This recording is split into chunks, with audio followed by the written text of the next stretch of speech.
Hello friends, welcome to Noble Literature classes and we are going to do Kant's critique of judgment. अब इस lecture के अंदर we will be taking on from where Edmund Burke left us. If you remember, Edmund Burke talked about how the earlier thinkers were thinking and how he changed his thinking methodology from focusing on the object to focusing on his own mind process which perceives the object. And Immanuel Kant, well, he takes on that science of that little concepts of Edmund Burke, and Immanuel Kant actually forms a complete science on those concepts. Now, he is also called as the Aristotle of epistemology, and his birth year 1724, died in 1804, and the main concept behind Immanuel Kant is that aesthetic judgments constitute a subjective universality. मतलब जो aesthetic judgments, जो subjective judgments which our mind makes, those judgments they are felt by everybody because everybody has their senses. So all those judgments, they are universal and hence they form a subjective universality. तो इन्होंने एक तरह से खुद का एक space बना दिया for the study of poetry and for how we perceive art. अब ये लेक्चर थोड़ा सा आपको डिफ़िकल्ट लगेगा, इनफैक्ट मैं कहूँगा काफ़ी डिफ़िकल्ट, और if I exaggerate, let me exaggerate a bit, it will be the most difficult lecture in this whole series.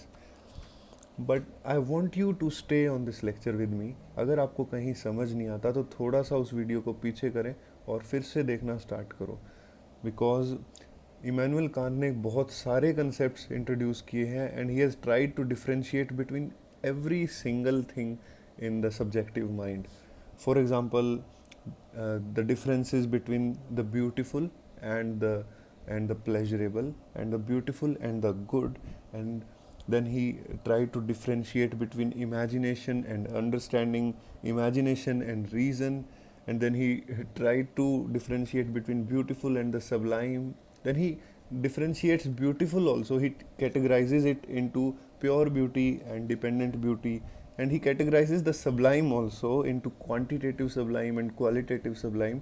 So बहुत बारीकी से इनके वर्क को समझने की ज़रूरत है, एंड मुझे काफ़ी मुश्किल हुई वैसे ये लेक्चर बनाने में. It is for me, it was personally the most difficult lecture to create up till now. But still if you bear with me, I am sure कि हम लोग बहुत अच्छे से ये लेक्चर कंप्लीट करेंगे. बहुत easily we will be able to understand all the concepts, and in the end I promise you कि जो थ्योरी का निष्कर्ष निकल के आएगा इमैनुअल कांट की, you will be really blown by that concept. Now let us start with our first thing. He defined the faculties of mind into two categories. जैसे कि बर्क ने कहा था that there are two faculties, imagination and judgement, they constitute to form a test. तो Immanuel Kant he also says that there are two faculties, cognitive judgment, or you can call it the reason, or you can call it the imagination, or you can call it the understanding. Now he said that all these concepts, these four concepts, they work on fixed concepts, and they are very very logical and they are objective in their approach. But the aesthetic judgment, the subjective judgment which happens in our mind when we look at these things, it is based on our feelings, entirely based on our feelings, and our feelings keep changing, keep varying.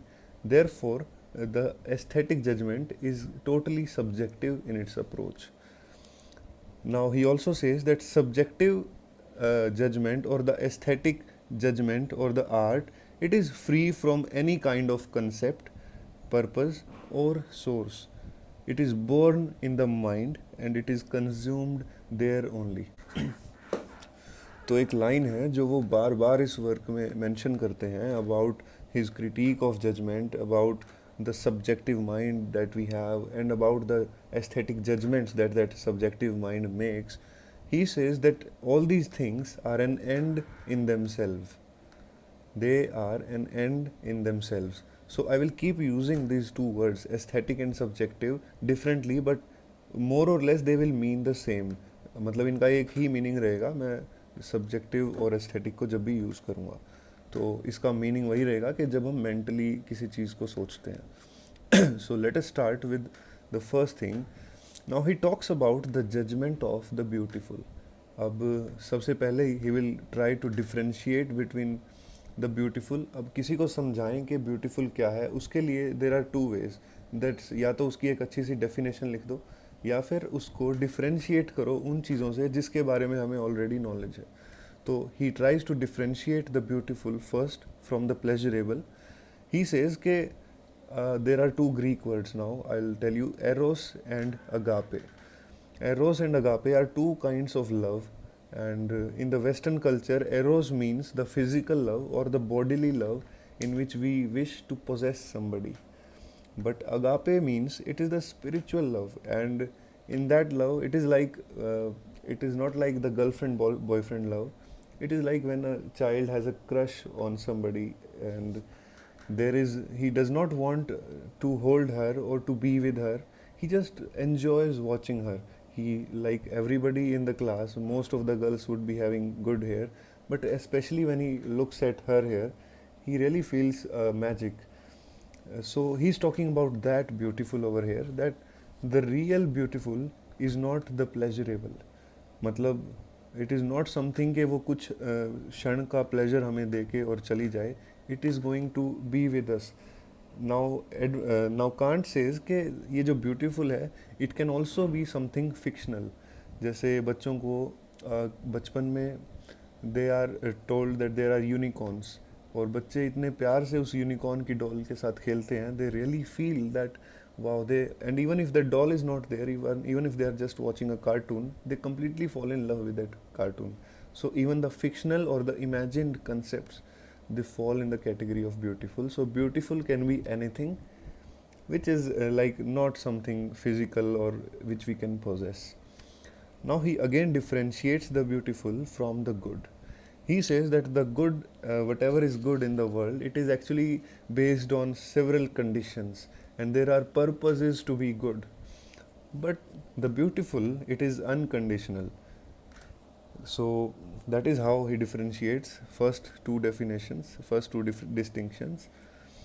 Now he says that although the judgment, the aesthetic judgment, it is purely subjective, like it is born only in the mind, but still it is universally felt. मतलब वैसे तो हम जो सोचते हैं वो सिर्फ हम ही सोचते हैं, it is personal, but still it is universal because वो चीज़ हर इंसान सोच पाता है. सो जो वो सोचना है, even that judgement, it is also universal. और उन्हीं कंसेप्ट के ऊपर he tries to form his subjective universality. Now he differentiates between taste. He says that not all taste, जैसे कि बर्क ने कहा था कि टेस्ट इज़ यूनिवर्सल, हर इंसान में टेस्ट होता है, बट द डिग्री वेरीज. किसी को कम लेवल का टेस्ट होता है, किसी के टेस्ट का लेवल ज़्यादा होता है. But Immanuel Kant says that taste is not universal, only that taste is universal which is pure, which is based on the forms. अब प्लेटो को याद करो ज़रा. Plato talked about two things, कि एक तो हमारा वर्ल्ड है and the second is the world of forms. तो Immanuel Kant is also thinking platonically here. He says कि जब हम our taste is dependent on only on the forms, then it is the pure taste. And the pleasurable taste, he says कि जब भी हमें कोई चीज़ अच्छी लगती है, हमें हमारी आँखों को अच्छी लगती है, या हमें कुछ अच्छा फील होता है, our skin feels good to touch something, तो that thing forms a prejudice in our mind. मतलब हम दिमाग में उसके लिए एक ऑलरेडी एक अच्छी फीलिंग बना के रख लेते हैं, एक जजमेंट ऑलरेडी एक क्रिएट हो जाती है, जिसकी वजह से it does not stay pure. मतलब कि आई एम सॉरी, मतलब वो judgement it has been ruined. तो अगली बार अगर हम जो चीज़ हमें पसंद है और जो चीज़ के बारे में हमें नॉलेज नहीं है, तो अगर हम उन दो चीज़ों को सामने रखेंगे, then our mind will automatically जज them based on our previous perceptions. तो so this is how he differentiates taste, and he says that the taste should be universal and based on the forms. Now the new critics will also use this concept to make their theory के poet important नहीं है, उसकी feelings, उसका world and nothing all matters, but the only thing which matters is the poem. और उस poem को भी वो कई कई तरह के न्यू क्रिटिक्स आएंगे. somebody will say that the rhyme scheme or the poetical structure is important, but कुछ लोग कहेंगे that the poetical form is important, कि मैसेज क्या है उस पोएम का and all that. So let's not waste our time into that early in this series. Kant says that the beautiful is the imagination. तो ये जो beautiful है जिसकी अभी हमने बात की है, it is the imagination. And now he talks about that imagination. वो कहते हैं कि it is that spontaneous, independent and mental power which is both enlivened and set free by aesthetic ideas. मतलब इमेजिनेशन है जिसकी वजह से आइडियाज़ हैं, या आइडियाज़ की वजह से इमेजिनेशन है. लेकिन ऑल्दो ये दोनों एक दूसरे के ऊपर डिपेंडेंट हैं, but still they are as free. मतलब इनसे ज़्यादा फ्री कोई है नहीं. मतलब imagination exist freely because ideas exist freely. Now he says that poetry sets the associational powers of imagination to most liberty. अब अगर आप याद करो तो पिछले लेक्चर में एडमंड बर्क ने डिफ्रेंशिएट किया था बिटवीन इमेजिनेशन एंड जजमेंट. तो वहाँ पे बात हुई थी कि judgement has the power to find differences in the unity. For example, हमें शुरू में लगता है कि हम पढ़ रहे हैं अभी क्रिटिकल थ्योरी, बट हमें धीरे धीरे जैसे हम कोर्स में आगे बढ़ेंगे तो हमें पता लगेगा कि अभी हम क्लासिकल थ्योरी पढ़ रहे हैं, नियो क्लासिकल पढ़ रहे हैं, फिर अब ये रोमांटिसिज्म आ गया. तो जजमेंट हमारी इम्प्रूव होती रहती है and it keeps on differentiating as it improves. तो उसी तरह से the power of imagination is the power to combine different objects which are not similar. Now he also says in that tradition of Burke ke poetry sets those associational powers of imagination free and to their highest potential. मतलब it takes the sense data, our sense data, and it creates physical associations from that sense data.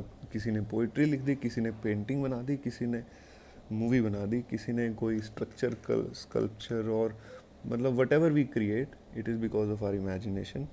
So this is what Kant says over hair.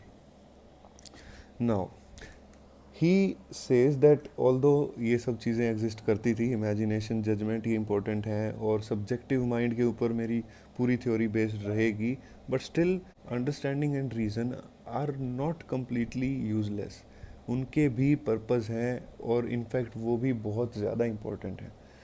तो उन्होंने कहा कि जब जो beautiful है, जब उसको हम समझ नहीं पाते, then we turn towards understanding. And when sublime जो है, जब हम उसको समझ नहीं पाते, then we turn towards reason. Now he defines and now he distinguishes and defines at the same time beauty itself, and then will do the same with sublime. तो beauty के दो टाइप्स हैं, pure beauty and dependent beauty. Pure beauty, you can say, it does not have any concepts और any morals. It is like in the late 19th century, if you see Oscar Wilde, उसके art को आप देखोगे तो he did not write और he did not create anything for any purpose.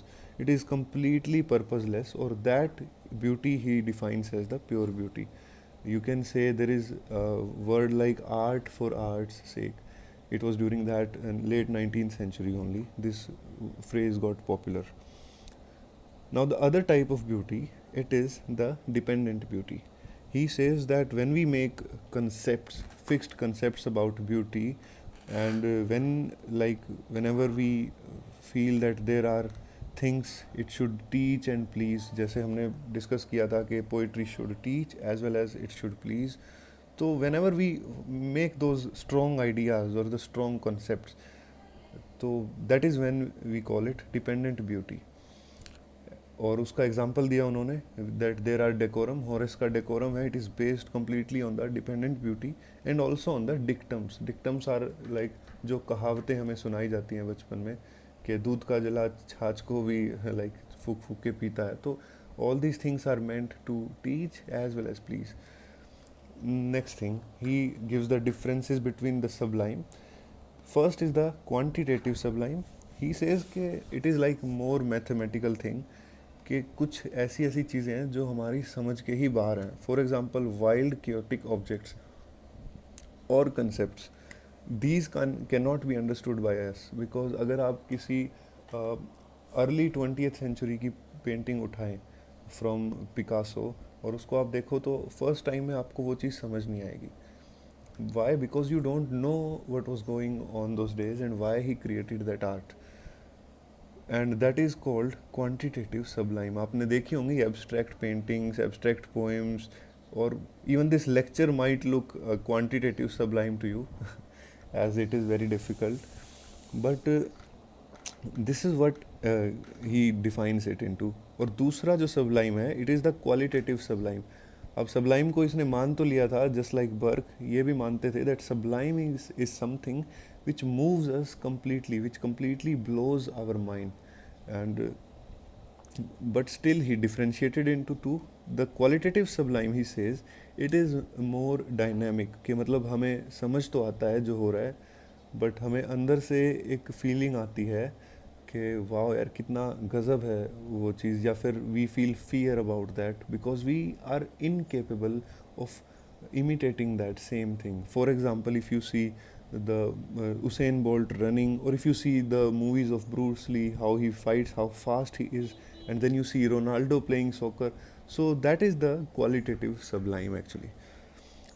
Now finally he says कि imagination अब जो है it is pure feeling, मतलब जब कुछ भी हम सोच नहीं रहे होते, just we are just looking, that is imagination. It is like children have, but he don't know that children are also thinking. So imagination is pure feeling, and as soon as we start to think about that feeling, it becomes understanding. And as soon as we start to think about thinking that so like as soon as we start forming concepts about that understanding, it becomes reason. So you can read it again to understand it, maybe आपको समझ ना आया हो. Next thing is he says, he gives justification to work. याद करो बर्क ने पिछले lecture के एंड में कहा था that beauty causes relaxation in us and sublime causes tension in us, that our muscles constrict, all that. तो ही सेज कि when there is harmony between imagination and reason, that is the time when we experience the beautiful. मतलब जब आप reason के साथ अपनी understanding को समझ पाते हो पूरी तरह से, when we are totally able to understand our imagination, that is the moment when we feel beautiful. मतलब आपको ये लेक्चर अगर एंड में समझ आ गया पूरी तरह से, इसका मतलब है that I am able to make successfully it as the beautiful. Otherwise ये क्या होगा कि आपको कुछ कुछ चीज़ें समझ आएंगी, but you will not be able to totally grasp that thing, and it will be a sublime lecture. मतलब कि your imagination and reason they will not be in harmony, in fact they will be in conflict. मतलब आपको समझ ही नहीं आ रहा होगा कि हो क्या रहा है. But I will try to make this lecture as easy and as crisp as possible. Now we see that when imagination cannot answer the sublime, it is forced to turn to reason. कि जब हम समझ नहीं पाते sublime को, for example, like I gave you the example of the early 20th century paintings. There are some paintings of Pablo Picasso जिसमें आपको उसका टाइटल तो होगा अ चेयर, बट उसके अंदर आपको चेयर नहीं दिखेगी. इनफैक्ट उस चेयर को देखने के लिए आपको उसको स्प्लिट करना पड़ेगा इनटू 6 फेसेस, क्योंकि उस टाइम पे एक मूवमेंट रन करती थी क्यूबिज्म. क्यूबिज्म के अंदर क्या था, they wanted to change the perspective of people. वो चाहते थे कि हम एक चीज़ को एक ही एंगल से ना देख के अलग अलग एंगल्स से देखें. So they gave the concept of a cube, कि जो भी आप ऑब्जेक्ट ड्रॉ कर रहे हैं उसको एक क्यूब के अंदर रखो, और हर एक साइड से जैसा वो दिखता है उसको अपनी पेंटिंग के अंदर पुट इट. सो जो पिकासो की पेंटिंग्स हैं, या काफ़ी सारी जो क्यूबिस्ट पेंटिंग्स हैं, उनको आप फर्स्ट टाइम में देखोगे तो आपको समझ नहीं आएगा. But if you try to disintegrate them, और if you try to deconstruct those paintings, you will be easily seeing कि ये वाला फेस ऊपर से दिखा है, ये नीचे से. तो the main objective of that art was to inspire us to see the whole picture, कि हम कभी भी एक तरह से ना सोचें.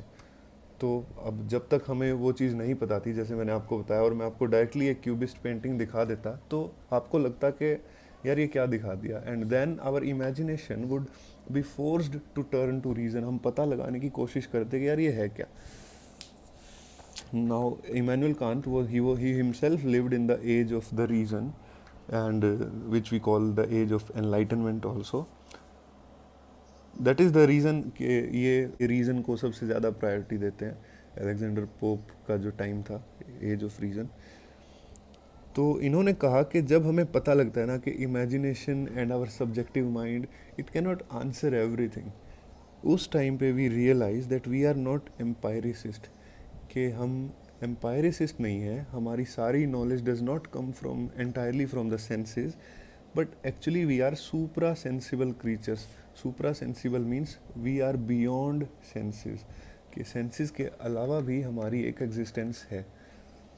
And our destiny it is far greater then the nature itself. अब ये नेचर वो नेचर नहीं है जो आज के टाइम पे हम बात करते हैं.